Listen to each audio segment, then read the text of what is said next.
I keep seeing people stuck in the exact same financial position year after year.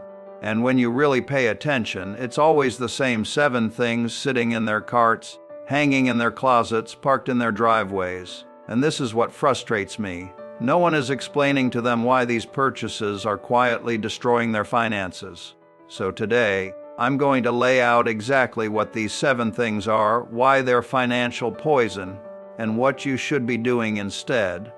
Let me begin with something that may catch you off guard. I grew up during the Great Depression.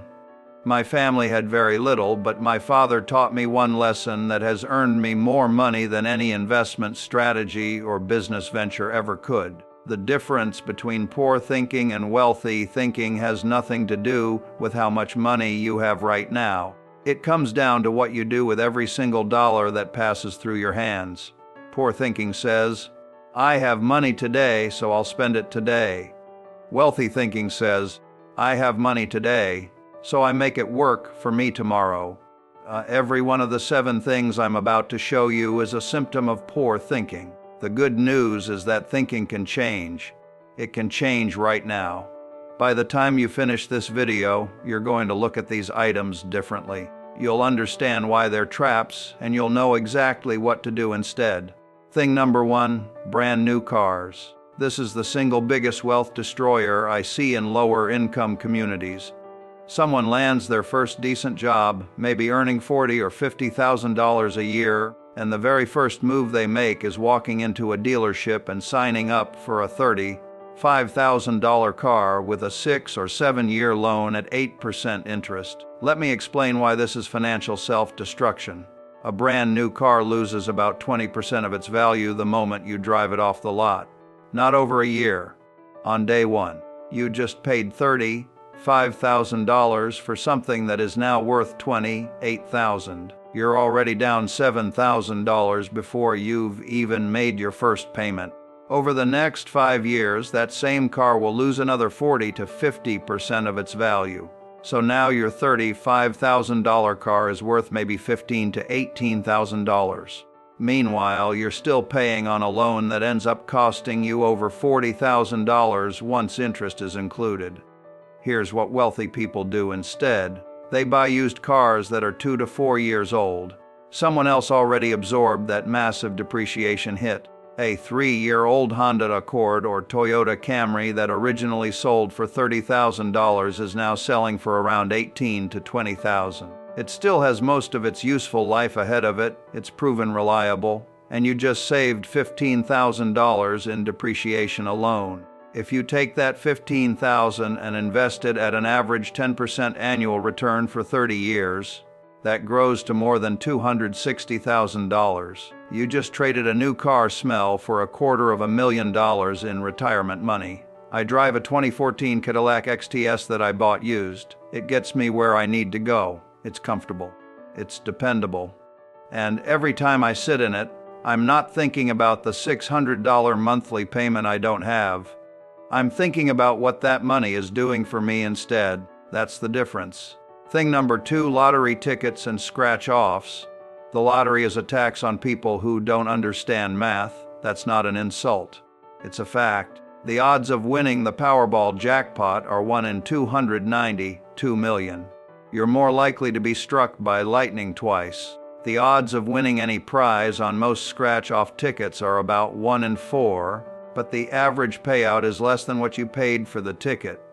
Here's the part that really gets to me. Studies show that households earning less than $30,000 a year spend about 5% of their income on lottery tickets. 5%. That's roughly $125 a month. $125 a month invested at 10% annual return for 30 years becomes more than $270,000. You are literally giving away a retirement fund in exchange for the fantasy of getting rich overnight. The lottery feeds on hope. I understand that when you're broke, stressed, and don't see a clear way out, spending $5 on a dream feels reasonable. But here's the truth. Hope is not a financial plan. Poverty is not escaped through luck. It's escaped through discipline, consistency, and putting your money to work instead of throwing it away on impossible odds. If you're buying lottery tickets, stop today. Take that same money and open a Roth IRA. Put it into a low-cost index fund. Let it grow. That's your real lottery ticket, and the odds of winning are nearly guaranteed if you give it time. Thing number 3, payday loans and cash advance services. These are predatory, and in my opinion, they should be illegal. A payday loan works like this. You need $500 today. So you write a check for $575, and the lender agrees to hold it for 2 weeks until your next paycheck arrives. That $75 fee for a 2-week loan works out to an annual percentage rate of more than 390%. 390% interest. Credit cards are expensive at 20%. Payday loans are 20 times worse. And here's the trap. 2 weeks later, you still don't have the $500 because you were already living paycheck to paycheck. So you roll the loan over for another $75. Then another, and another. Before long, you've paid $300 in fees on a $500 loan, and you still owe the original $500. The Consumer Financial Protection Bureau found that more than 80% of payday loans are rolled over or renewed within 14 days. I know what you're thinking, but I need the money right now. My car broke down. My rent is due. What am I supposed to do? Here's what you do. First, never put yourself in this position again by building an emergency fund. I don't care if it's only $25 a month. Start today. Second, if you're already in an emergency, call your landlord and ask for an extension. Call the utility company and set up a payment plan. Ask your employer for an advance. Every single one of those options is better than a payday loan. And if you're already trapped in the payday loan cycle, stop paying it and deal with the consequences. Yes, they'll harass you. Yes, your credit will take a hit. But you know what hurts more? Paying 390% interest for the rest of your life. Thing number 4, rent to own furniture and electronics. This is one of the sneakiest wealth traps out there because it feels affordable. You walk into a rent-to-own store and see a living room set for just $69 a month. A big screen TV for $39 a month. It feels manageable. But then you read the fine print. That $69 a month sofa is paid over 72 months. That's 6 years. You end up paying nearly $5,000 for a couch that sells brand new for $1,200. You're paying 4 times its value. The rent-to-own industry makes billions every year targeting people with poor credit who can't qualify for traditional financing. They know exactly what they're doing. They rely on you focusing on the monthly payment instead of the total cost. Don't fall into that trap. Here's what to do instead. Buy used furniture, Craigslist, Facebook Marketplace, estate sales, thrift stores. If you're patient, you can furnish an entire apartment for $500. Will it be perfect? No. Will it be brand new? No, but it will be yours. You own it outright, no payments, and when your finances improve, you can upgrade. Right now, your goal isn't luxury. Your goal is to stop being poor, and you can't do that while paying 4 times retail for a couch. Thing number 5, extended warranties and insurance on small items. Every time you buy something at Best Buy or online, you're offered an extended warranty. Phone insurance for $11 a month, a protection plan for your laptop, coverage for your headphones. It all sounds sensible until you do the math. Let's say you buy a $1,000 laptop and they offer a 3-year protection plan for $200. Sounds reasonable if the laptop breaks, right? Not really. Most manufacturer warranties already cover the first year. Many credit cards automatically extend that warranty by another year when you use them. So you're really paying $200 for just 1 additional year of coverage. And here's the reality. Most electronics either fail in the first 90 days, which is covered by return policies, or they last well beyond 3 years. Phone insurance is even worse. $11 a month is $132 a year. Over 3 years, that's nearly $400. And if your phone breaks, you still pay a deductible of $100 to $200.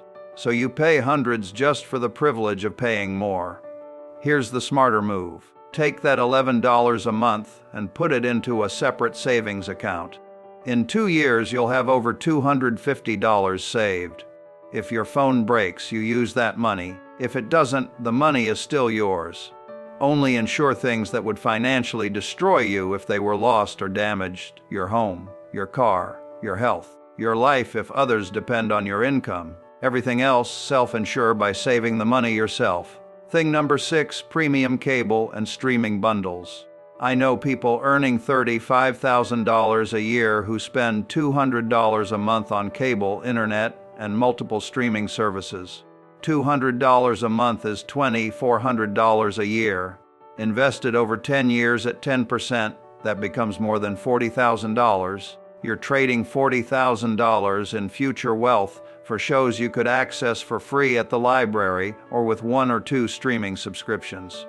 Here's the truth. You don't need everything, you need some. Get basic internet, choose 1 or 2 services and rotate them. Watch Netflix for 3 months, cancel it, switch to Hulu for 3 months. The content isn't going anywhere. If you're worried about sports, go to a bar once a week to watch the game. You'll spend less and probably enjoy it more. People justify expensive entertainment by saying they work hard and deserve to relax. I understand that. But you also deserve financial security, a retirement fund, and the ability to handle emergencies without panic. Cable TV won't give you that. Smart financial choices will. Thing number 7, fast food and convenience store spending. This one is the most dangerous because it doesn't feel significant. $5 here, $8 there, $12 for lunch. But it adds up faster than anything else on this list. The average American spends about $3,600 a year eating out. For lower-income households, it might be less, but even $1,500 a year is a car payment. It's insurance. It's an IR contribution. I'm not saying never eat out. I'm saying be intentional. Buying lunch every workday at $10 is $200 a month. Making lunch at home costs maybe $50 in groceries. You just saved $150.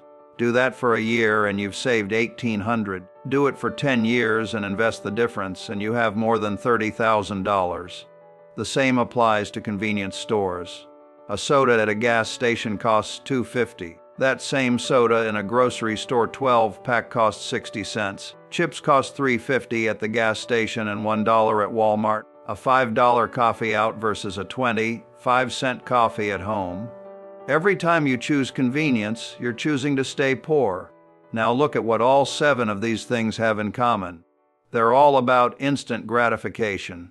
Feeling good right now without considering the future cost.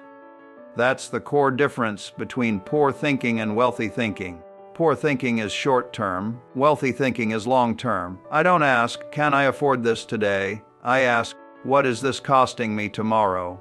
That new car isn't $35,000. It's $260,000 in lost investment growth. That daily coffee isn't $5. It's $30,000 over 10 years. Once you think this way, everything changes. So here's your action plan. Look at your life right now and identify which of these 7 things you're buying. Be honest. Write them down. Then calculate what you're actually spending, not what you think you're spending. Check your bank statements. Add up the last 3 months and multiply by 4 to get the annual number. Then cut one thing. Just one. Pick the easiest one. Maybe it's lottery tickets. Maybe it's a streaming service. Maybe it's making coffee at home instead of stopping at Dunkin'. Take the money you save and open a Roth IRA if you qualify, or a traditional IRA, or even a basic brokerage account. Set up automatic transfers so the money moves out of your checking account right after payday. Start with whatever you can. $25 a month, $50. It doesn't matter. What matters is starting. After 3 months, cut a second thing, then a third. You don't have to change everything at once, but you do have to begin. And you must stay consistent. This isn't about perfection. It's about being better than you were yesterday. I've been investing for over 70 years, and I can tell you with certainty that wealth isn't built by earning massive amounts of money.